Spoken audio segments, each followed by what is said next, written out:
खबर बिहार की राजनीति से। सम्राट चौधरी बिहार 24वें मुख्यमंत्री बन गए हैं। उन्होंने ईश्वर के नाम पर शपथ ली। राज्यपाल सैयद अता हसनैन ने लोक भवन में सुबह 11 बजे उन्हें पद और गोपनीयता की शपथ दिलाई। बिहार की नई सरकार में जदयू से विजय चौधरी और विजेंद्र यादव ने भी शपथ ली। दोनों को डिप्टी सीएम बनाया गया है। नीतीश कुमार इस कार्यक्रम में मौजूद थे। बिहार में अभी मंत्रिमंडल का ऐलान नहीं किया गया है।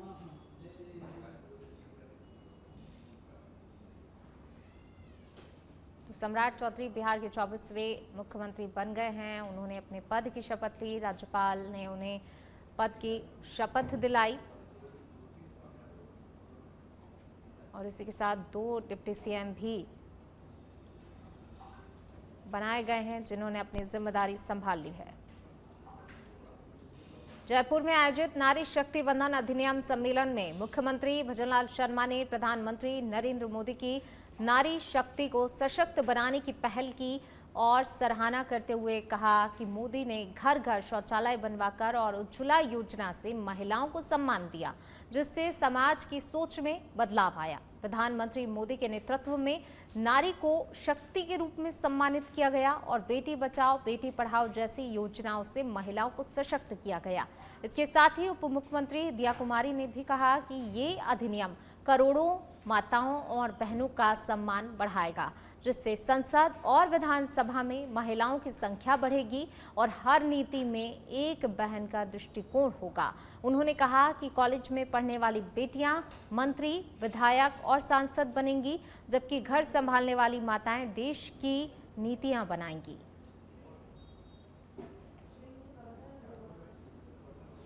प्रेरणा देने का काम हमारी मातृशक्ति करती है।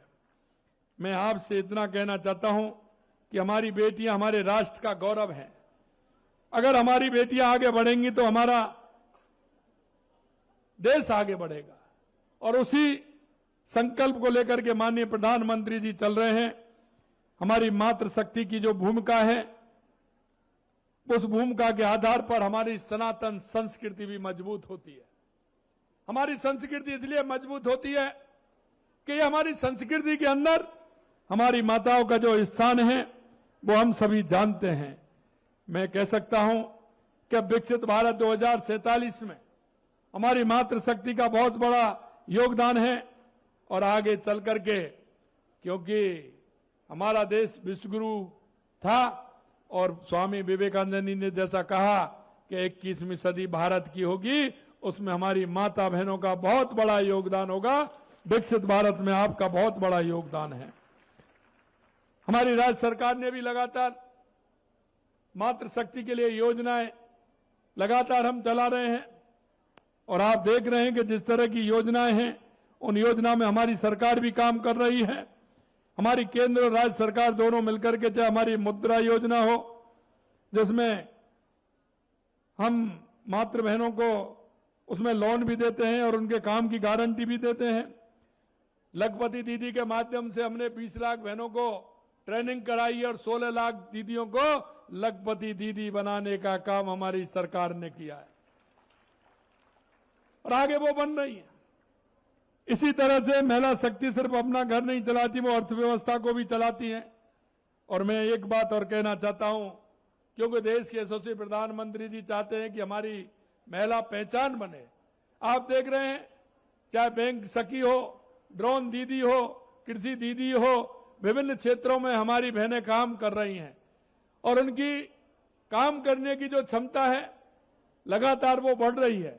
और हम चाहते हैं कि हमारी बहनें स्वावलंबी बने और स्वावलंबी बनकर के हमारे देश के विकास में योगदान दें। आप ये भी मैं कहना चाहता हूं कि आज पहले बेटी के जन्म पर क्या होता था, उत्सव मनता है।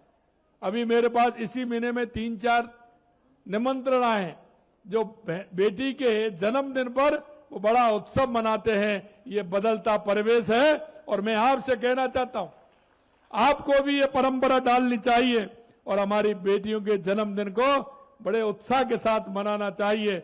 और इस तरह के जो कार्यक्रम होते हैं उनमें जो सहभागिता होती है, उन सहभागिता के कार्यक्रमों के माध्यम से हमारी बेटियों को आर्थिक स्वावलंबन। नारी शक्ति वंदन अधिनियम आने वाले वर्षों में महिलाओं के लिए भारत में सबसे बड़ी सामाजिक क्रांति बन जाएगा।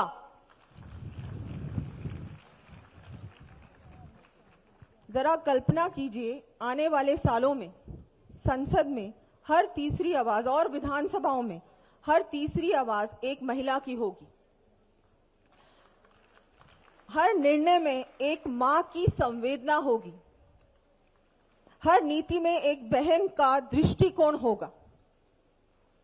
आज जो बेटियां कॉलेज में पढ़ रही हैं, कल वही बेटियां विधायक बनेंगी, सांसद बनेंगी, मंत्री बनेंगी और देश का नेतृत्व करेंगी। सोचिए, गांव की बेटी जो आज पढ़ रही है, कल उसी गांव की सड़क, पानी और स्कूल का फैसला करेंगी। एक मां जो आज हर घर संभाल रही है, वह कल पूरे प्रदेश की नीतियां बनाएंगी। एक बहन जो आज सपने देख रही है, वह पूरे देश का बजट तय करेंगी और अभी भी वैसे कर रही हैं। जब सदन में महिलाओं की संख्या बढ़ेगी तो महिलाओं की शिक्षा पर ज्यादा ध्यान होगा, उनकी स्वास्थ्य की सेवाएं भी बढ़ेंगी, उनकी सुरक्षा भी और मजबूत होंगी। यह अधिनियम केवल राजनीति नहीं बदलेगा, हर घर की सोच बदलेगा। अब बेटी बोझ नहीं, अब बेटी भविष्य बनेगी। एक किसान की बेटी, मजदूर की बेटी, एक छोटे शहर व गांव की बेटी, सबके पास समान अवसर होगा। चलिए बढ़ेंगे आगे। बात अगली खबर की। झालावाड़ के खानपुर से बड़ी खबर। खानपुर में एसीबी की बड़ी कार्रवाई देखने को मिली है। महिला ग्राम विकास अधिकारी को ट्रैप किया गया है। रजनी मीणा को रिश्वत लेते हुए गिरफ्तार किया है एसीबी की टीम ने। 10,400 रुपए की घूस लेते हुए पकड़ी गई है महिला अधिकारी। विवाह पंजीयन के नाम पर मांगी गई थी रिश्वत। प्रति जोड़े 500 रुपए की डिमांड की गई थी। एडिशनल एसपी प्रेरणा शेखावत की अगुवाई में इस पूरी कार्रवाई को अंजाम दिया गया। खानपुर उपखंड क्षेत्र के मऊ बोरदा ग्राम पंचायत का ये मामला बताया जा रहा है। झालावाड़ के खानपुर से ये बड़ी खबर आपको बता रहे हैं। एसीबी की बड़ी कार्रवाई यहां पर देखने को मिली है। रिश्वत लेते हुए महिला अधिकारी को गिरफ्तार किया गया है। रंगे हाथों पकड़ी गई हैं महिला अधिकारी। विवाह पंजीयन में घूस का ये पूरा मामला। कानपुर में घूसखोर अधिकारी को ट्रैप किया है। 10 अप्रैल को शिकायत प्राप्त हुई एसीबी चौकी झालावाड़ पर। तो इन्होंने बताया कि ये सम्मेलन में विवाह हुआ है, जन सहयोग से और डोनेशन से बड़ी मुश्किल से लोगों का ये करा पाए 26 जोड़ों का। और इसमें भी वो सर्टिफिकेट बनाने के नाम पे पैसे मांगे जा रहे हैं। तो इनको जेन्युइन नहीं लगा, तो इन्होंने कहा कि मैं ऐसे व्यक्ति की शिकायत करना चाहती हूँ। 10 तारीख को ही हमने सत्यापन करवाया, तो उसमें इन्होंने रियायत देते हुए 400 रुपये तो फिर भी डिमांड करी। और जबकि इन्होंने ऑनलाइन फॉर्म चढ़ा दिए थे और नोटरी भी करवा दिया था। संस्था के जो सदस्य हैं, जो काम करते हैं, सारा देख रेख करते हैं, तो जोड़ों को भी ज़रूरत थी अपने मैरिज सर्टिफिकेट की। तो 2 महीने हो गए थे शिवरात्रि से लेके आज दिन तक। तो वो डिमांड कर रहे थे और वो कई बार चक्कर कटवाए इन्होंने। फिर बोला 400 रुपये तो एक जोड़े के लगेंगे ही। तो 26 सर्टिफिकेट इनको बनवाने थे, तो 10,400 रुपये की डिमांड हुई।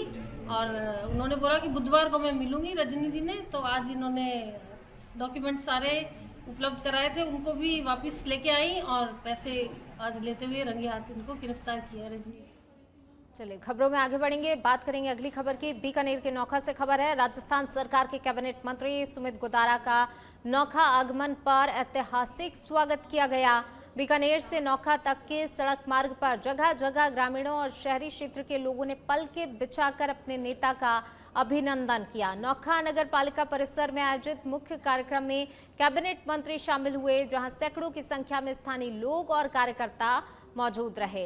मुख्यमंत्री के विशेष निर्देश अनुसार जिन क्षेत्रों में पार्टी को अपेक्षित परिणाम नहीं मिले, वहां जनता से सीधा संवाद करने और योजनाओं को धरातल पर उतारने के लिए इन कार्यक्रमों का आयोजन किया जा रहा है। मंत्री गोदारा ने खाद्य सुरक्षा योजना के तहत चलाए जा रहे गिव अप स्वेच्छा से राशन त्यागने अभियान की सफलता पर विस्तार से प्रकाश डाला। मंत्री ने कार्यक्रम के दौरान गिव अप अभियान से जुड़े लोगों को प्रशंसा पत्र सौंपे।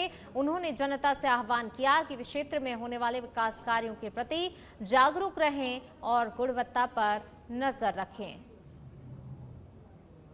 हमारे खाद्य सुरक्षा में जो राजस्थान में 81 लाख नए लाभार्थी जोड़े हैं और जो गिव अप के माध्यम से 82 लाख लोगों ने छोड़ा, इन दोनों अभियानों को लेकर जो लाभार्थी नए जुड़े उनको अनुज्ञा पत्र दिए गए और बड़ी खुशी हुई कि वास्तव में जो वंचित लोग थे इतने सालों से उन्हें पहली बार ये लाभ मिला, तो उनको बड़े उनके चेहरे पे खुशी थी कि हमें जीवन में कभी नहीं मिला। भजनलाल शर्मा सरकार ने उनको खाद्य सुरक्षा का लाभ मिला। तो वो लाभार्थियों का सम्मेलन और फिर बाद में अब आमजन की जनसुनवाई ये कार्यक्रम लेकर बीच में आए। और आमजन का ये कि जो जनसुनवाई में जो विषय आएंगे, हमारा प्रयास ये है कि ज़्यादा से ज़्यादा, और सरकार सीएम साहब से लेकर सब आम जनता की बात सुनने के लिए हमेशा तत्पर रहते हैं और हमें भी इसी निर्देश से माननीय मुख्यमंत्री जी कि आप जाकर आम जन की बात सुनो, उनकी समस्याओं को समाधान करो, इसी उद्देश्य से लेकर और अधिकारियों के साथ आ जाए ताकि अधिकारियों को भी निर्देशित करें कि क्या यहाँ समस्या आती है उनका समाधान। मुख्यमंत्री भजनलाल शर्मा की पहल पर संचालित विकसित ग्राम शहरी वार्ड अभियान को लेकर मुख्य सचिव वी श्रीनिवास ने विभागों और जिला कलेक्टर्स को सभी गतिविधियां तय समय सीमा में पूरी करने के निर्देश दिए। सचिवालय में आयोजित समीक्षा बैठक में उन्होंने कहा कि ग्राम पंचायतों और शहरी वार्डों के लिए डायनेमिक मास्टर प्लान तैयार कर 15 मई तक पोर्टल पर अपलोड किया जाए। साथ ही ग्राम सभा और वार्ड सभा के माध्यम से सुझाव संकलन, डेटा एंट्री और जीआईएस मैपिंग की प्रक्रिया में तेजी लाई जाए। उन्होंने जिला कलेक्टर्स को जमीनी स्तर पर मॉनिटरिंग बढ़ाने और आमजन की भागीदारी सुनिश्चित करने के निर्देश भी दिए। वहीं बैठक में शासन सचिव स्वायत्त शासन विभाग रवि जैन, शासन सचिव एवं आयुक्त पंचायती राज डॉक्टर जोगाराम सहित संबंधित विभागों के वरिष्ठ अधिकारी उपस्थित रहे, जबकि सभी जिला कलेक्टर एवं नोडल अधिकारी वीडियो कॉन्फ्रेंसिंग के माध्यम से जुड़े।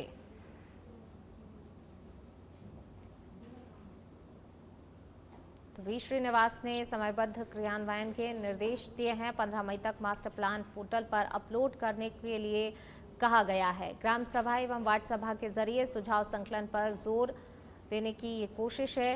महत्वपूर्ण चर्चा, जीआईएस मैपिंग, डेटा एंट्री में तेजी लाने के निर्देश दिए गए हैं। जयपुर से खबर है, Hindustan scout and guides Rajasthan में कथित अनियमितताओं का मामला सामने आया। सच बेधड़क की खबर के बाद मांगी गई थी तथ्यात्मक रिपोर्ट। संयुक्त निदेशक स्कूल शिक्षा जयपुर संभाग को सौंपी गई रिपोर्ट। सूत्रों के अनुसार रिपोर्ट में अवैध वसूली, वित्तीय गड़बड़ियों के गंभीर बिंदु शामिल हैं। अब मामले में जल्द ही विभागीय कार्रवाई की भी संभावना है। सच बेधड़क के पास इस मामले में मौजूद हैं कथित दस्तावेज। तो ये बड़ी खबर आपको बता रहे हैं। देखिए, जो रिपोर्ट सौंपी गई है, रिपोर्ट में अवैध वसूली, वित्तीय गड़बड़ियों के गंभीर बिंदु जो हैं इसमें हैं। अब इस मामले में जल्दी विभागीय कार्रवाई की भी संभावना है। सच बेधड़क के पास इस मामले में मौजूद हैं कथित दस्तावेज। जयपुर से ये खबर आपको बता रहे हैं।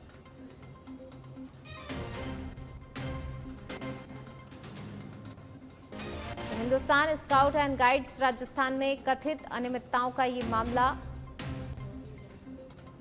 सच बेधड़क की खबर के बाद तथ्यात्मक रिपोर्ट मांगी गई थी। संयुक्त निदेशक स्कूल शिक्षा जयपुर संभाग को तथ्यात्मक रिपोर्ट सौंपी गई है। सूत्र के अनुसार रिपोर्ट में अवैध वसूली और वित्तीय गड़बड़ियों के गंभीर बिंदु शामिल हैं।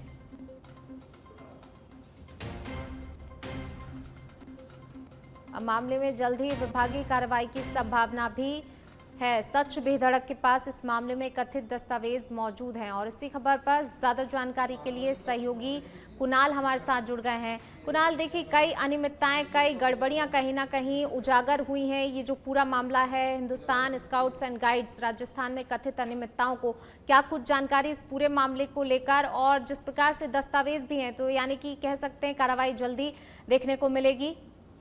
देखिए, आपको बता दें कि इस पूरे मामले को सच बेड़क ने प्रमुखता से उठाया था। इसमें फर्जी तरीके से कैंप ज्यादा दिन का दर्शाया गया। इसके अलावा फर्जी तरीके से बिल जो बनाने की बात है वो यहाँ पर निकलकर सामने आ रही है। कथित आरोप जो है जयपुर की जो टीम है उनके द्वारा यहाँ पर लगाए गए। इसके अलावा जो स्टेट टीम है उस पर जो है अवैध वसूली के जो आरोप है वो लगातार जो है लगाए गए। आज जो रिपोर्ट सबमिट की गई है उसमें करीब जो है वित्तीय अनियमितता की जो बात है, कथित अनियमितता, उसकी बात निकलकर सामने आ रही है। और करीब 27 लाख के करीब जो स्क्रीनशॉट हैं जो भेजे गए हैं स्टेट अधिकारियों को, उसका जो रिकॉर्ड है वो आज सबमिट किया गया है। आने वाले समय में इस पूरे मामले में जो शिक्षा विभाग जो है बड़ी कार्रवाई कर सकता है, क्योंकि सच बेड़क ने इस पूरे मामले को उठाया था और उठाने के बाद इस मामले का जो है उच्च अधिकारियों ने संज्ञान लिया और इस पर जो है एक तथ्यात्मक रिपोर्ट जो है मांगी थी, उसकी जो तथ्यात्मक रिपोर्ट है आज वो सबमिट कर दी गई है। जी, शुक्रिया कुणाल इस तमाम जानकारी को साझा करने के लिए।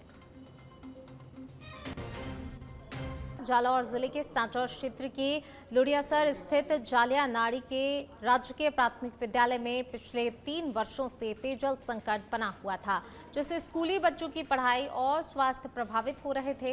इस गंभीर समस्या को सच बेधड़क द्वारा प्रमुखता से उठाए जाने के बाद प्रशासन हरकत में आया। जालौर कलेक्टर के निर्देश पर संबंधित विभाग ने त्वरित कार्रवाई करते हुए महज 24 घंटों के भीतर ही जलदाय विभाग की पाइपलाइन को दुरुस्त कर नई पाइपलाइन डालते हुए जलापूर्ति सुचारू कर दी। अब विद्यालय के बच्चों को पानी के लिए घर से बोतल लाने की मजबूरी से राहत मिल गई है। ग्रामीणों, सामाजिक कार्यकर्ताओं और स्कूल स्टाफ ने इस पहल के लिए आभार जताया है।